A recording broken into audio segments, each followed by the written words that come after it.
अस्सलाम दोस्तों, Pakistani cricketers US embassy जा रहे हैं इंटरव्यू के लिए। और वो कौन कौन से क्रिकेटर हैं जो जाएंगे? जाहिर है ये वो क्रिकेटर हैं जो वर्ल्ड कप के लिए अमेरिका और वेस्ट इंडीज का सफर करेंगे। इनमें दो तीन सरप्राइजिंग नाम है और सबसे खास बात कि सिलेक्शन कमेटी की बैठक कब बैठ रही है, जिन्होंने आयरलैंड, इंग्लैंड और वर्ल्ड कप के लिए टीम पाकिस्तान का ऐलान करना है। तो ये बैठक तो बैठ रही है एक रोज बाद, यानी मंगल को ये सिलेक्शन कमेटी की बैठक होगी, जिसमें कप्तान बाबर आजम भी होंगे। ऑफ कोर्स गैरी क्रिस्टन जो कि व्हाइट बॉल के कोच हुए हैं वो भी ऑनलाइन उनके साथ अटैच होंगे। मगर ये बैठक हो रही है परसों, फिर एक रोज के बाद उस दिन या उसके एक रोज के बाद टीम का ऐलान होगा। याद रहे कि जो डेडलाइन है वो 1 मई की है और इसी बीच में टीम इंडिया की वर्ल्ड कप स्क्वाड का अनाउंसमेंट भी सामने आ जाएगा। और दूसरी खास बात कि एक रोज के बाद ही पाकिस्तानी क्रिकेटर जो हैं वो यूएस एम्बेसी जा रही हैं। और वो इसलिए जा रही हैं कि उनका वहां पे इंटरव्यू है, जो वीजा प्रोसेस है वर्ल्ड कप के लिए। तो एक चीज मैं आपको बता दूं कि पाकिस्तान टीम में से आधे क्रिकेटर्स ऐसे हैं जिनका पहले ही लगा हुआ है अमेरिका का वीजा। जैसे बाबर आजम है, मोहम्मद रिजवान है, ये अमेरिका गए थे तो उनका रेडी है। और भी बहुत से क्रिकेटर्स हैं जिनका लगा है, मगर खासकर कुछ फास्ट बॉलर हैं जिनका वीजा नहीं लगा। और जिन्होंने इंटरव्यू के लिए जाना है, कोई 10-12 क्रिकेटर्स बनते हैं। इनमें दो तीन सरप्राइजिंग नेम है जिनके बारे में आपके जहन में सवाल हो कि यार ये भी होंगे या नहीं होंगे। जैसे हसीबुल्ला हैं, उस्मान खान है। जैसे सबसे खास नाम जो है वो हारिस रऊफ हैं कि वो भी जा रहे हैं इंटरव्यू के लिए। वैसे तो नसीम शाह और शहीन शाह अफरीदी भी जा रहे हैं, मगर एक हारिस रऊफ का इसलिए बोला कि बहुत से लोगों के जहनों में सवाल है कि वर्ल्ड कप के लिए भी वो होंगे या नहीं होंगे। क्योंकि आयरलैंड सीरीज के लिए तो शहीन उनको मशवरा दे रहे हैं कि आप मत खेलें, क्योंकि आप इंजरी से अभी आए हैं। अभी अगरचे 2-3 रोज से वो बॉलिंग भी की उन्होंने, मगर हल्की स्पीड के साथ बॉल कर रहे हैं। फुल फ्लैज जो बॉलिंग करते हैं वैसा वो नहीं कर रहे पूरे पेस के साथ। मगर शहीन अफरीदी चाह रहे हैं कि वो वर्ल्ड कप स्क्वाड का हिस्सा हो और उन्होंने बहुत तारीफ भी की, वो भी मैं इस व्लॉग में जिक्र करूंगा।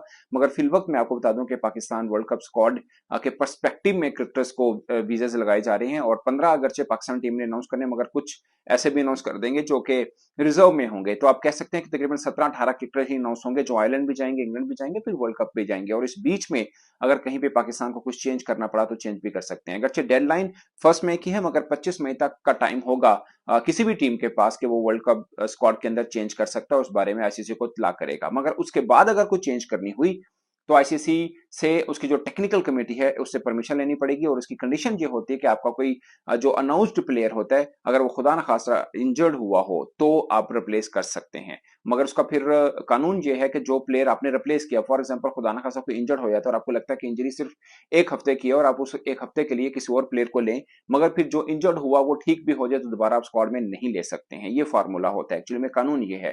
तो टेक्निकल कमेटी से परमिशन लेनी पड़ेगी आफ्टर 25 मई। मगर 1 मई की डेडलाइन है तमाम टीमों के कि वो भाई अपने नाम आईसीसी को भिजवा देंगे। अगरचे बाद में वो चेंजेबल हैं, वो मैंने आपको सारा बता दिया कि 25 मई तक चेंज कर सकते हैं, उसके बाद भी कर सकते हैं, जो मैंने आपको सारा चीजें बताई हैं। अब जो जो क्रिकेटर्स जा रहे हैं यूएस मैच में, तकरीबन 10-12 बनते हैं, उसमें हसीबुल्ला भी शामिल हैं। विकेट कीपर बल्लेबाज जो कि अभी भी रिप्लेस्ड आए थे आजम खान की जगह पे, फिर उनको। और ये इसलिए किया जा रहा है कि खुदा ना खासा अगर फिर इंजरी हो जाती है, मतलब वो लाजमी नहीं है कि जो प्लेयर फिट हो, खुदा ना खासा उसको चोट चोट लग जाए या कोई मसला हो। जैसे आजम खान है, वो अगर से इंग्लैंड के लिए अवेलेबल होंगे, मगर खुदा ना खासा कोई इंजरी हो जाती है तो पाकिस्तान के पास एक ऑप्शन के तौर पर, चूंकि उनकी रिप्लेसमेंट हसीबुल्ला के नाम पर ली गई है, तो इसलिए हसीबुल्ला को शामिल किया जाएगा।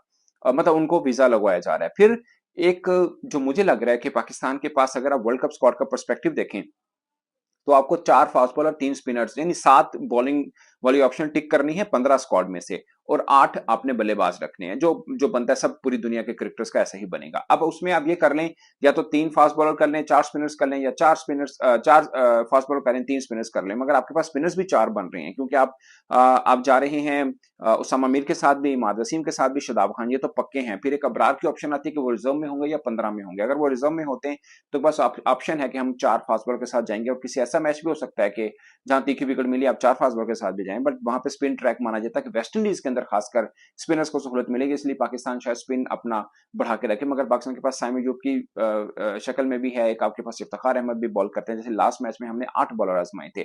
तो फास्ट बॉलर 3 तो पक्के हैं, जिसमें नसीम, शहीन और आमिर शामिल हैं।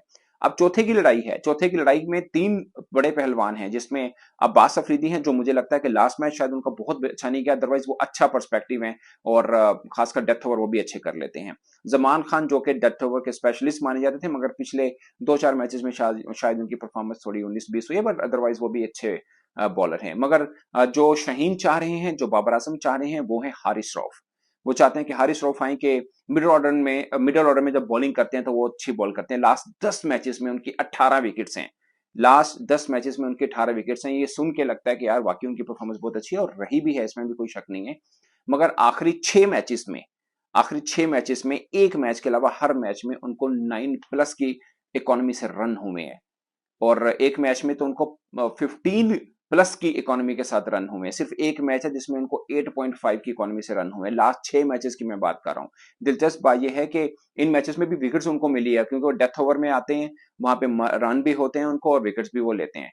तो जब पावर हिटिंग करेगा बल्लेबाज या बॉलिंग बॉलर वहां पे होता है तो विकेट मिलती है उनको, इसमें कोई शक नहीं है। तो विकेट लेने की मैंने आपको उनका बता दिया कि परसेंटेज कैसी है कि 10 मैचेस में 18 विकेट्स है मगर रन हुए हैं, इकोनॉमी बहुत तगड़ी के साथ रन हुए हैं। और दिलचस्प बात यह है कि आखिरी 10 के 10 मैचेस जो उन्होंने खेले हैं टी20 के 2023 और 2024, इनमें अभी तक उन्होंने 10 मैचेस खेले हैं और सबके सब मैचेस न्यूजीलैंड के खिलाफ टी20 के खेले हैं। और वनडे का उनका क्या रहा है वो आपके सामने है कि एशिया कप और वर्ल्ड कप में उनके साथ क्या हुआ था। तो लेकिन शाहीन कहते हैं कि वो पाकिस्तान मिडिल ऑर्डर में लाजमी चाहिए हैं, वो पाकिस्तान का हिस्सा है, उनके बगैर नहीं बनता और वो तो ये चाह रहे हैं कि आयरलैंड में उनको मत खिलाएं, आप इंग्लैंड में खिलाएं और वर्ल्ड कप में खिलाएं, जो शाहीन चाह रहे हैं। बट पाकिस्तान के पास जब बाबर आजम के माइंड में ये है कि हम जो 18 लड़के लेके जाएंगे वर्ल्ड कप तो स्क्वाड अनाउंस कर देंगे मगर वो चेंजेबल इन ए सेंस इसलिए होगा कि आपके आयरलैंड में भी आप एक्सपेरिमेंट करेंगे, कुछ आप इंग्लैंड में भी करेंगे, वहां पे अगर कोई प्लेयर 19-20 खेलता है तो आप चेंज कर सकते हैं। तो बाबर आजम ये चाह रहे हैं कि हम इंग्लैंड में जाके अपना वर्ल्ड कप स्क्वाड को हतमी शक्ल दें, अगरचे अनाउंसमेंट अभी करनी पड़ेगी तो जो भी चेंज हुआ एक आधा ऊपर नीचे करना हुआ तो वो हम कर सकें।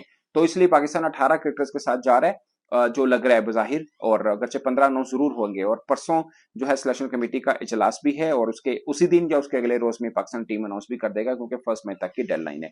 तो दोस्तों ये अपडेट थी कि पाकिस्तानी क्रिकेटर्स जा रहे हैं यूएस एम्बेसी फॉर इंटरव्यू और सब क्रिकेटर्स नहीं है, काफी का वीजे लग चुके हैं, जो जा रहे हैं लगभग 10-12 हैं और मैं उनको नाम बता दी उसमें अब्बास अफरीदी भी शामिल है वैसे। तो दोस्तों ये थी अपडेट, इस पर आपकी क्या राय है, अपनी राय कमेंट के में जरूर बताएगा। मैं तो इस हफ्ता के लिए इतना ही, इजाजत दीजिए, अल्लाह हाफिज।